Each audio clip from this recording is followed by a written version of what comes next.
देख रहे हैं राष्ट्रवादी संदेश।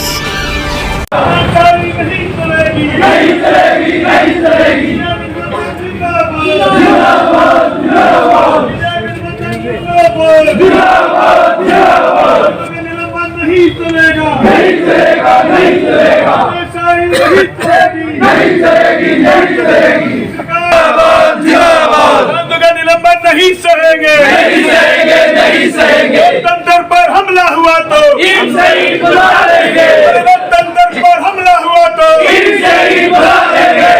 तंत्र पर हमला हुआ तो शहीद बुला देंगे। तंत्र पर हमला हुआ तो शहीद बुला देंगे। मोदी राज होश में आओ, होश में आओ, होश में आओ।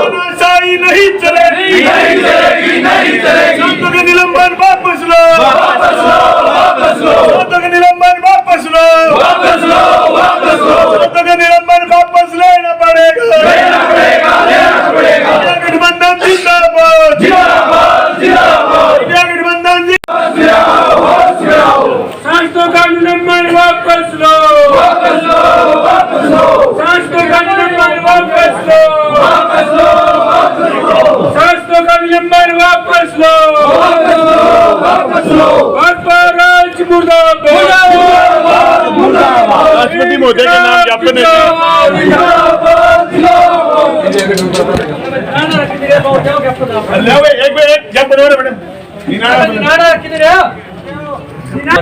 तब भी एनडीए की सरकार थी और इस बार 13 दिसंबर 2023 को जब हमला हुआ, हालांकि कोई जनहानि नहीं हुई।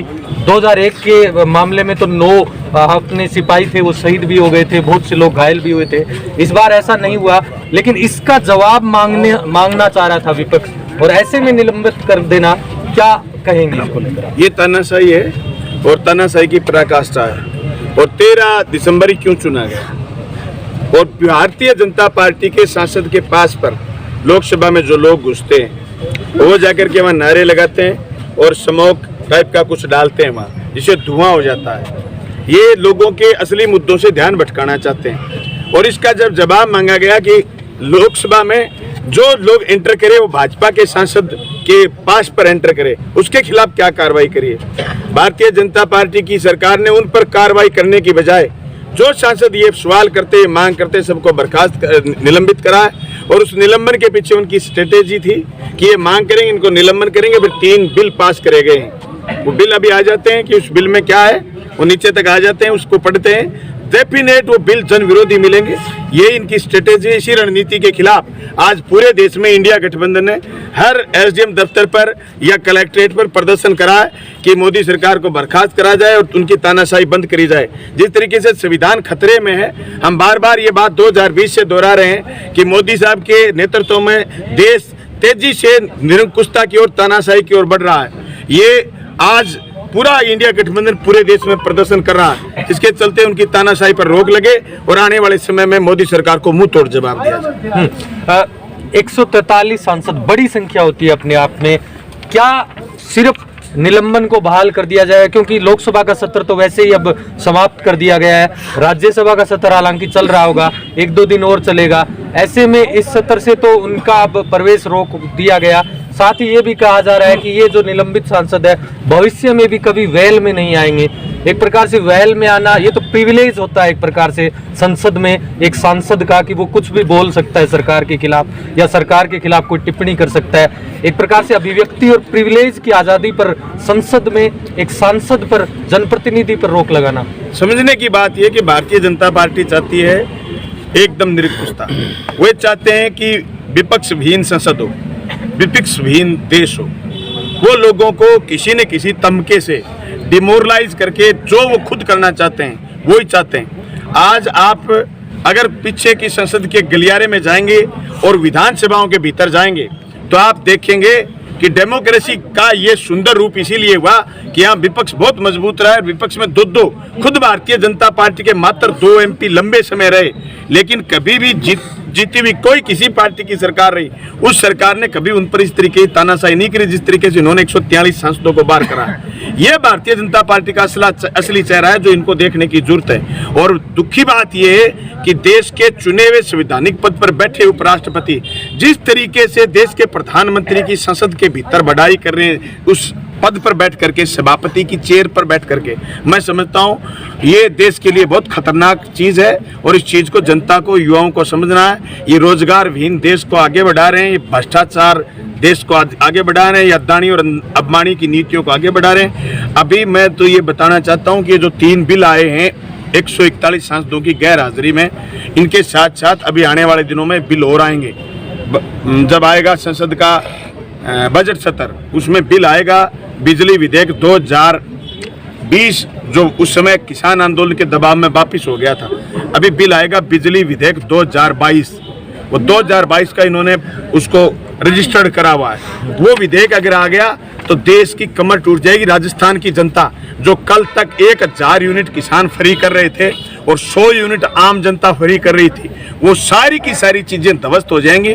महंगाई की मार इस देश में और बढ़ेगी, बेरोजगारी की मार आ गई है। इस देश में बड़ा दुख है कि आपकी कोई आस्था हो सकती है, लेकिन आप आस्थाओं पर जिस तरीके से हमला करके और लोगों को डिमोरलाइज, लोगों को एकदम निरंकुशता से दबाना चाहते हैं और धर्मनिरपेक्ष राजनीति को खत्म करना चाहते हैं, देश के संविधान को तोड़ना चाहते हैं। आज युवाओं को इस बात को समझने की जरूरत है कि जिस तरीके से ये जाति धर्म के नाम पर, मंदिर मस्जिद के नाम पर बहस करवा रहे हैं और लोकसभा चुनाव में उस बात पर जाना चाहते हैं, दोस्तों ये खतरा है देश के लोकतंत्र को, ये खतरा है रोजगार को, ये खतरा है देश के ढांचागत निर्माण को, जो आपके 70 सालों में आपकी खून पसीने की कमाई से देश खड़ा हुआ था।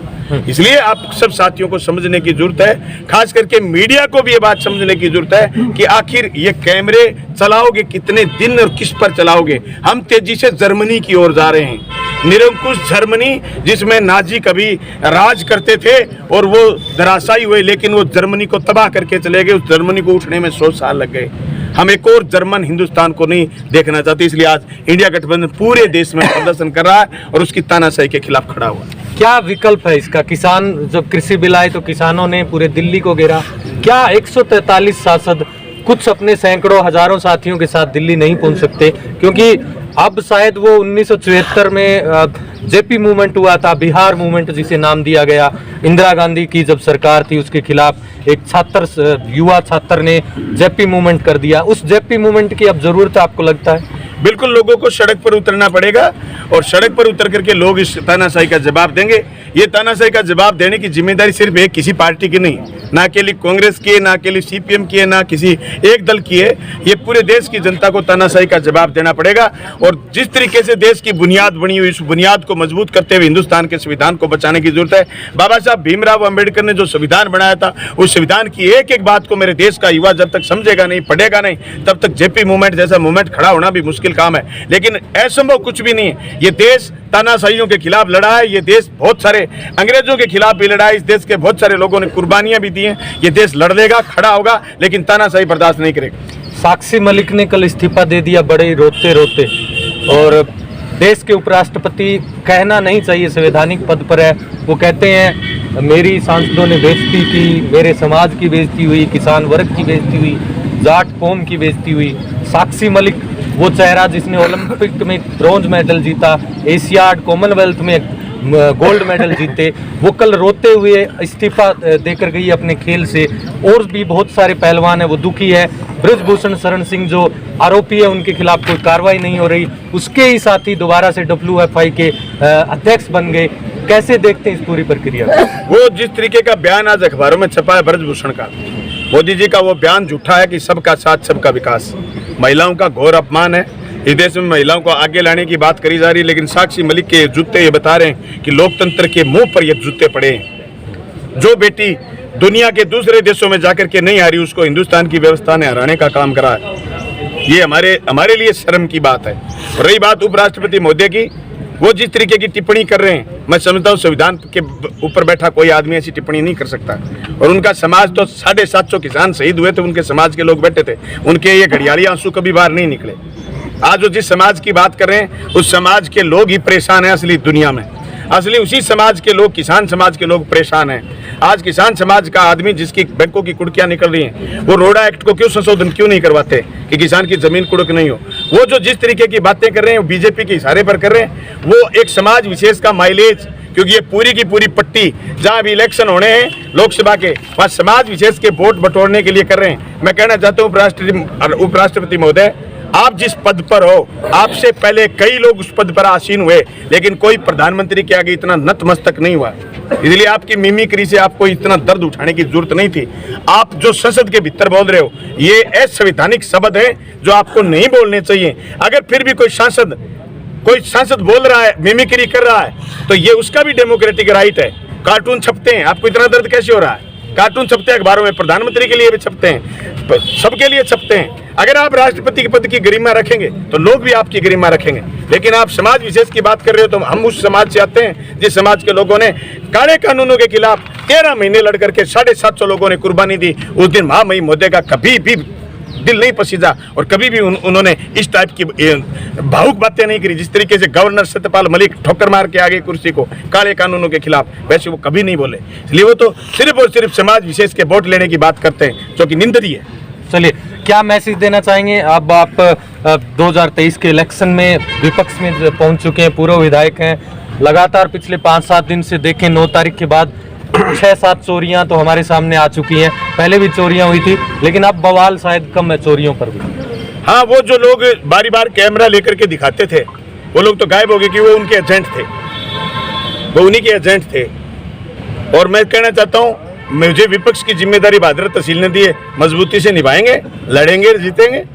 और मैं तो कल भी डिप्टी ऑफिस में किसी बच्ची को न्याय नहीं मिला, हम तो सैकड़ों लोग वहाँ पहुँच गए थे। और आज भी प्रदर्शन करने के लिए इंडिया गठबंधन के सारे साथी, जनप्रतिनिधि साथी, सारे साथी आए। लड़ेंगे, विपक्ष में है, विपक्ष की जिम्मेदारी बखूबी निभाएंगे। और मैं मौजूदा जनप्रतिनिधि से कहना चाहता हूँ कि हमारे ज़माने में कभी ताले टूट जाते थे तो आप मुजरा करते थे, अब तो गेट के गेट ले गए चोर। कहाँ हो, संभालो जनाब। बलवान जी गोस्वामी हमारे साथ। आज ये इंडिया गठबंधन का आप प्रदर्शन कर रहे हो, क्या कहेंगे? इसमें कांग्रेस के लोग नजर नहीं आए। ये रहा, निष्कासन किया हुआ है, इनको तो निष्कासन किया हुआ है। आप जिन लोगों को देखना चाहते हो वो बीजेपी में है। धन्यवाद।